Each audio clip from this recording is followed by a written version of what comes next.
दोस्तों, आदर, सम्मान, अभिवादन। मैं हूं रामचंद्र मौर्य।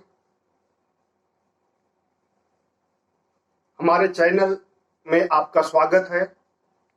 आज हम बात करेंगे कोरोना पर, कोरोना की तीसरी लहर पर और कोरोना की तीसरी लहर से बचने के उपाय पर।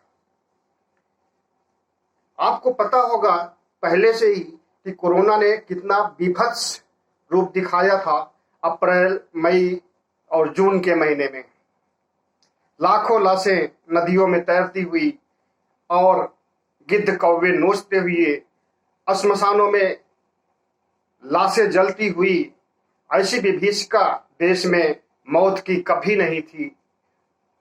पिछले 100 सालों में या 100 सालों से ऊपर भी हमें तो इतिहास में कहीं पढ़ने में नहीं आया है कि लाखों मौतें एक साथ, और वो भी नदियों में तैरती हुई, गिद्ध कौवे नोचते हुए।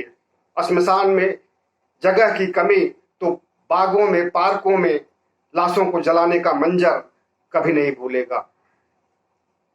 दोस्तों, क्या कोरोना का कहर खत्म हो गया है?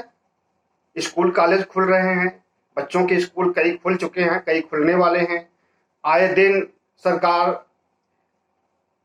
घोषणा कर रही है कि आज पब खोल रहे हैं, आज से रेस्टोरेंट खुल रहे हैं, मार्केट खुल रही है। ऐसे में यद्यपि दूसरी लहर की अभी पूर्णाहुति रही हुई है, दूसरी लहर अभी गई नहीं है, अभी भी दूसरी लहर का दंश झेलना पड़ रहा है। आज का ही आंकड़ा देखिए, 33,263 नए केस आज के।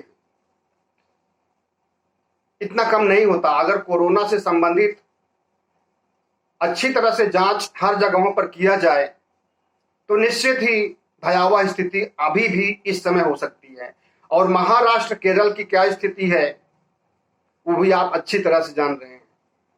महाराष्ट्र में तो डेल्टा प्लस वेरिएंट का बीभत्स रूप सामने आ चुका है। महाराष्ट्र ही नहीं, महाराष्ट्र से लेकर के मध्य प्रदेश और भी दूसरे राज्यों में, केरला में डेल्टा प्लस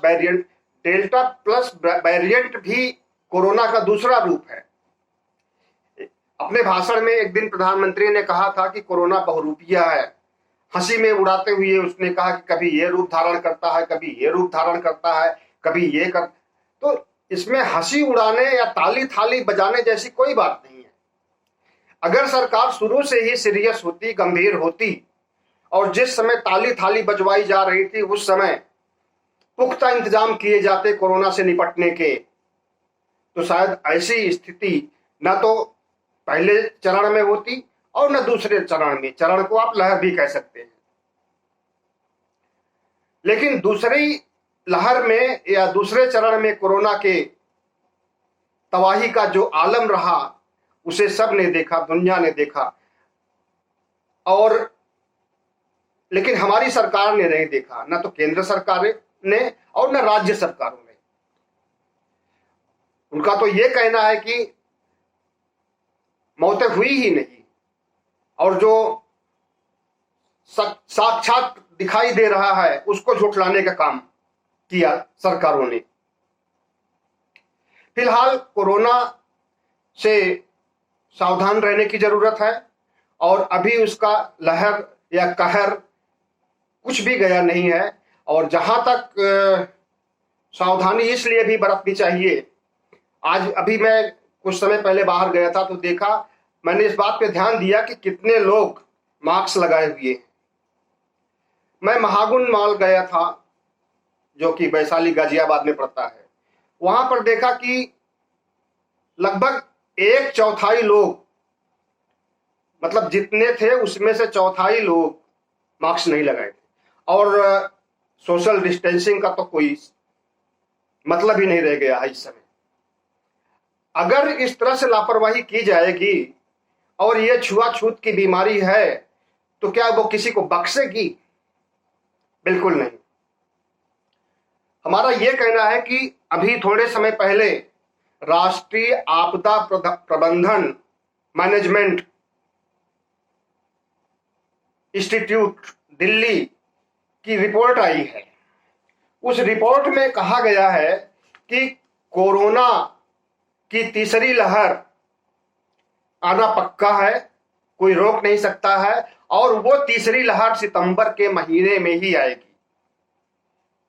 राष्ट्रीय आपदा प्रबंधन संस्थान का यह भी कहना है कि तीसरी लहर दूसरी लहर से भी ज्यादा भयावह, ज्यादा शक्तिशाली, ज्यादा विकराल, ज्यादा भयंकर होगी।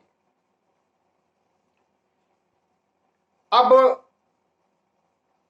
राष्ट्रीय आपदा प्रबंधन ने अपनी रिपोर्ट भारत सरकार यानी पीएमओ को दे दी है। पीएमओ उस पर क्या कार्रवाई कर रहा है, हमें तो कुछ देखने में नहीं आया, कोई समाचार नहीं आया। वैसे प्रधानमंत्री इस तरह का कोई भी योजना या घोषणा करते हैं तो तुरंत न्यूज चैनल्स बात को पहुंचाते हैं हमारे पास तक। लेकिन इस संबंध में कि कोरोना की तीसरी लहर से बचने के लिए सरकार ने क्या उपाय किया और क्या उपाय कर रही है, क्या उपाय करने वाली है, इस पर फिलहाल खामोशी है। मंत्रालयों में और सियासत के क्षेत्रों में हर जगह खामोशी है।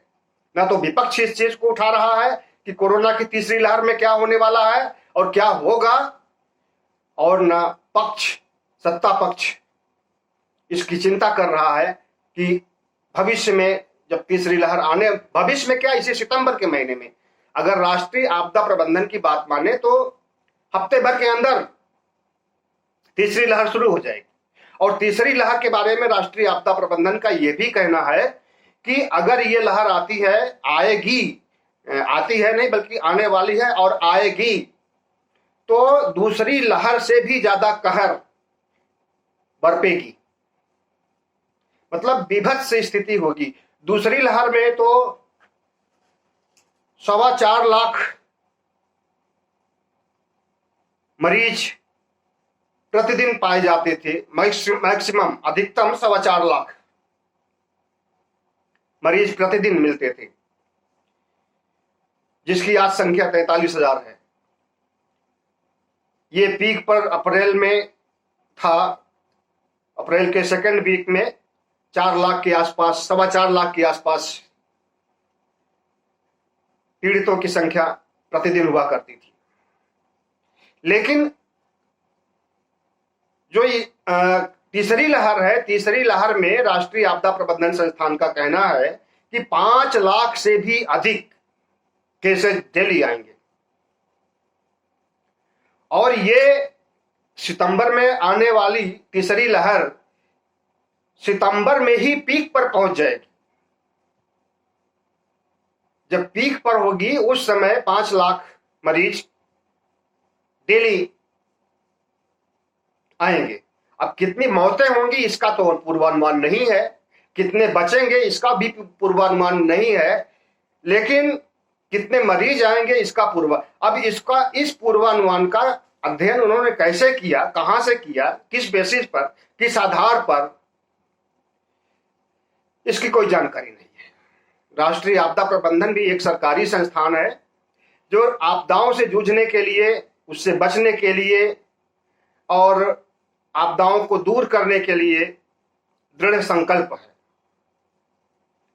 तो अगर अक्टूबर और राष्ट्रीय आपदा प्रबंधन संस्थान का यह भी कहना है कि तीसरी लहर सितंबर में 5 लाख तक डेली आएंगे इसमें, और अक्टूबर में घट करके 2 लाख तक डेली मरीज आएंगे कोरोना की।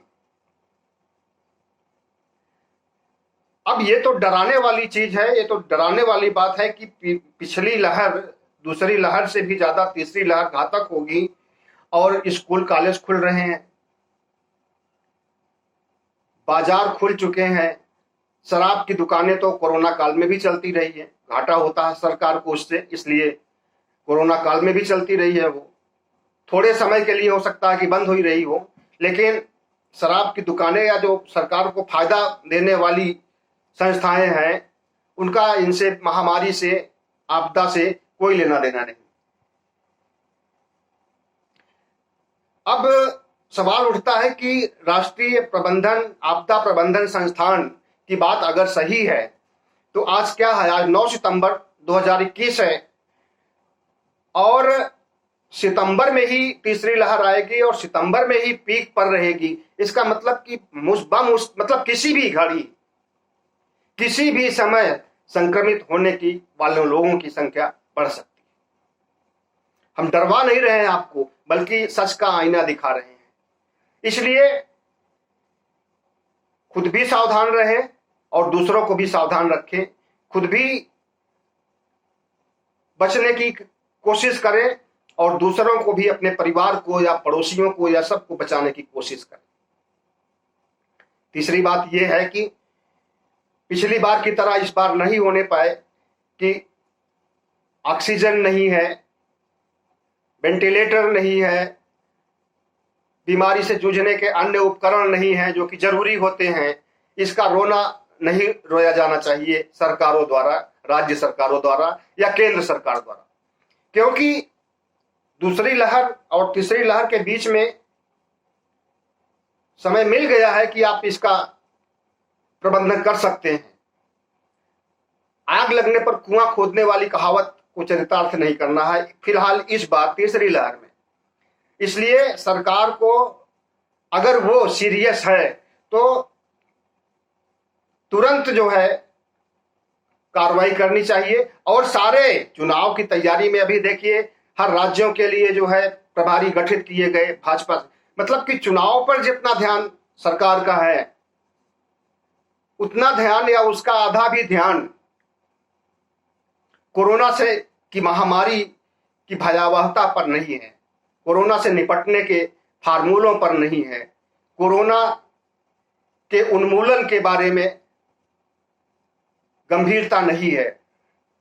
हाँ, चुनाव है तो चुनाव से सरकार बनती है और सरकार बनने से अपने लोगों को नियोजित करने और कमाने का अवसर मिलता है। तो इसलिए चुनाव जरूरी है, कोरोना जरूरी नहीं है। ये सरकार की प्राथमिकता है। आज हम एक बात कहना चाहेंगे कि मई के महीने में सुप्रीम कोर्ट ने एक केंद्र सरकार को आदेश दिया था कि जितने भी मई के महीने में नहीं, जून के महीने में जितने भी, करीब ये 18 या 20 जून की बात है, जितने भी मौतें हुई हैं सबको मुआवजा दिया जाए। मुआवजा की राशि क्या होगी, सहायता राशि की कोई घोषणा नहीं की गई थी और ना सुप्रीम कोर्ट ने निर्धारित किया कि हाँ इतना एक मरीज के घर वालों को पैसे दिए जाएं। ये आंकड़े के लिए कोर्ट ने सरकार के ऊपर निर्भर हो गई थी कि सरकार इसको निश्चित करेगी। लेकिन करीब 2 महीने बीत गए, अभी तक किसी भी कोरोना पीड़ित या कोरोना मृतक परिवारों को 1 पैसे की भी सहायता नहीं मिली। अब तो ये शक हो रहा है कि मिलेगी भी या नहीं मिलेगी, और तीसरी लहर का दंश घेरे हुई है पहले से। सरकार को ये, अब उनकी पीड़ा क्या होगी जिनकी मौतें हुई हैं, जिनके परिवार की, जिनके परिजन की मौतें हुई हैं, जिनके कमाने वाले रहे हैं और उनकी मौत हो गई है, जो परिवार में कमाने वाले रहे हैं उनकी मौत हो गई, तो उनका परिवार कैसे चलता होगा, बच्चे कैसे पढ़ते होंगे, बच्चे कैसे खाते होंगे। इसकी तरफ सरकार को ध्यान देने के लिए मौका ही नहीं है, और अगर मौका ही है तो उनके पास इतना पैसा नहीं है कि वो कोरोना से पीड़ित मृतकों के परिवार की सहायता कर सके। इस दर्द को तो वही समझ सकता है, कोरोना पीड़ितों से या कोरोना मृतकों के परिजनों को कितना दर्द होता है जिनके यहाँ ये मौतें हुई हैं। और अधिकांश परिवार ऐसे हैं जहां पर मौतें हुई हैं, उन्हीं में से एक मैं भी हूं। मैं समझता हूं कि अपने परिवार की एक इकलौती बेटी को खोने का दर्द कितना होता है। अभी भी मैं उस दर्द से मुक्त नहीं हो पाया हूं। फिलहाल अपने को संभाले हुए हूं और धैर्य पूर्वक काम कर रहा हूं, लेकिन 24 घंटे उसका चित्र हमारे दिमाग में चलता रहता है। उसके बिताए हुए दिन, उसके साथ बिताए हुए पल, उसकी पढ़ाई लिखाई, बचपना से लेकर के बड़े होने तक की पूरी घटनाएं दिमाग में गूंजती रहती हैं और लगता है कि जैसे कि वो कहीं से आ रही है, पापा क्या कर रहे हो, क्या सोच रहे हो, ऐसा कुछ बोलने वाली है। अब इसको एक मेंटल बीमारी भी कह सकते हैं, मानसिक बीमारी भी कह सकते हैं, लेकिन अगर मेंटल बीमारी या मानसिक बीमारी ये है तो जरूर मैं उसका शिकार हूं। और इसी तरह से बीमारी का शिकार उन परिवार के लोगों को भी, मतलब उन परिवारों में के लोग भी हो चुके हैं जिनके यहाँ कोरोना से मौतें हुई, जिनके भाई मर गए हैं जो कमाने वाले थे, जिनके बाप मर गए हैं, जिनके दूसरे परिजन मर गए हैं या घर के कोई भी सदस्य मर गया है, उनकी क्या हालत होगी, उनकी क्या स्थिति होगी, इसके बारे में सरकार को सोचने की जरूरत नहीं है। अगर केंद्र सरकार इन चीजों पर सोचती तो अब तक सहायता राशि पहुंच गई होती। मान लीजिए आज नहीं, कल नहीं, 1 महीने बाद, 2 महीने बाद सहायता राशि दी जाती है, उसका क्या मतलब? चुनाव नजदीक आएगा तब दी जाती है। 5 राज्यों में चुनाव होने वाले हैं और चुनावी घोषणा होने के पहले इसकी घोषणा कर दी जाए कि हर परिवार को 50-50 हजार रुपए दिए जाएंगे। तो जिस तरह से किसानों के या 80 करोड़ लोगों को बोला जाता है कि उनको राशन मुफ्त में दिया जा रहा है, इसकी भी घोषणा कर दी जाएगी। और जो जिस बैग में दिया जा रहा है उसमें प्रधानमंत्री, मुख्यमंत्री का चित्र, मतलब सहायता से ज्यादा चुनाव की चिंता, अपनी छवि निखारने की चिंता और फिर से सत्ता में आने की चिंता सरकार को है। अब सवाल उठता है कि एक तरफ राष्ट्रीय आपदा प्रबंधन कह रहा है कि किसी भी दिन, किसी भी घड़ी, किसी भी पल कोरोना आ सकता है, क्योंकि 9 सितंबर है और उसका सितंबर में आने और सितंबर में पीक पर जाने के लिए अल्टीमेटम है। तो हमें लेकिन कोई तैयारी नहीं दिख रही सरकार की तरफ से, और न कोई ऐसा समाचार है, न कोई ऐसी प्लानिंग है, न ऐसी कोई सोच है, न ऐसा कोई भाषण है या फिर कमेंट है या फिर उनके जो टेलीविजन पर बैठ करके मुर्गे की तरह, तीतर की तरह लड़ते हैं, उनकी तरफ से, उनके जो प्रतिनिधि हैं मीडिया के, उनकी तरफ से भी कोई घोषणा नहीं हो रही। अब सवाल उठता है कि अगर देश को बचाना है, लोगों को बचाना है, तो उसके लिए कुछ करना पड़ेगा, और अगर नहीं किया जाएगा तो शायद फिर से करने का अवसर नहीं आएगा। मेदांता के चेयरमैन डॉक्टर नरेश त्रेहन का भी यही कहना है, जो राष्ट्रीय आपदा प्रबंधन संस्थान कह रहा है। इनका कहना है कि अगर बच्चों का टीकाकरण नहीं किया गया तो तीसरी लहर में बच्चों के साथ बहुत बुरा हो सकता है। आप ये नहीं समझिए कि बच्चों को ये कोरोना नहीं होगा, दूसरी लहर में नहीं हुआ था तो तीसरी लहर में भी नहीं होगा बच्चों को। अभी अभी खबर आई है थोड़े समय पहले कि बंगलौर में 499, 1-2 नहीं, 499 केसेज आए हैं जिसमें बच्चे संक्रमित पाए गए। इसमें 9 साल की उम्र तक के 88 बच्चे हैं और 400 के आसपास 9 साल से लेकर 15 साल के बच्चे हैं। 499 मतलब 500 बच्चे अगर कोरोना पीड़ित एक राज्य में, एक शहर में, बंगलौर शहर में अगर हुए हैं, तो इसका मतलब अगर वो सिलसिला चलता रहा तो देश के बच्चों की क्या स्थिति होगी। इसलिए बच्चों के भविष्य को ध्यान में रख करके, बच्चों की जान बचाने की चिंता करके अगर सरकार कुछ काम करती है तो बेहतर होगा।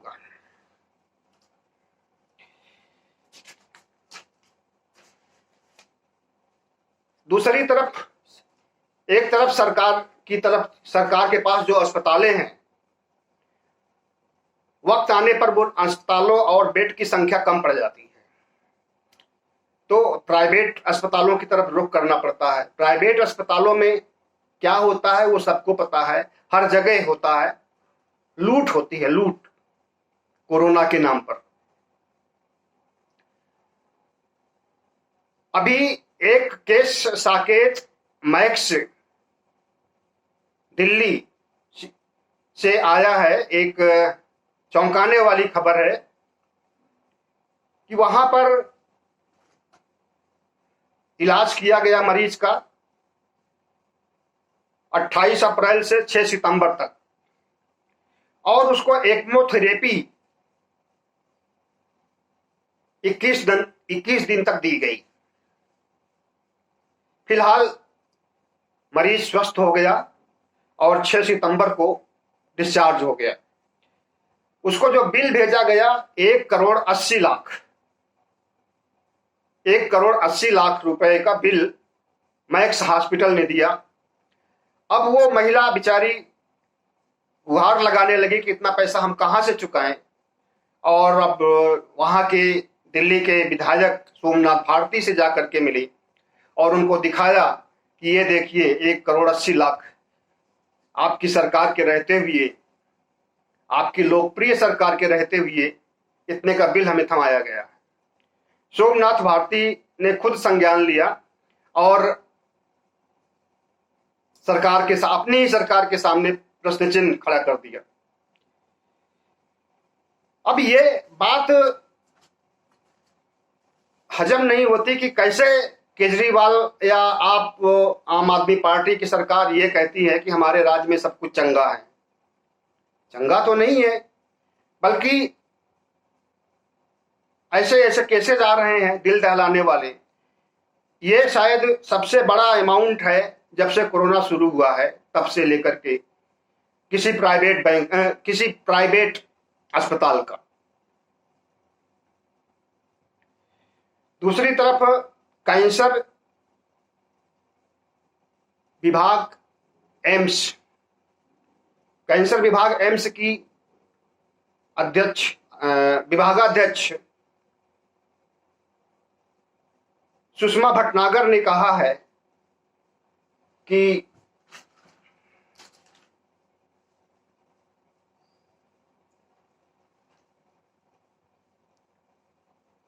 अगर किसी को कोरोना हो जाता है और वो ज्यादा टाइम लगाए बिना अस्पताल आ जाता है तो 7 दिन के अंदर उसकी जान बच सकती है। अगर 7 दिन से ज्यादा बीत चुके हैं तो कोरोना का संक्रमण पूरे शरीर पर भयावह रूप से हो चुका है, फिर उसे बचाने में असमर्थता हो सकती है। लेकिन अगर 7 दिन के भीतर कोई मरीज आ जाता है तो उसकी जान को बचाया जा सकता है। ये बहुत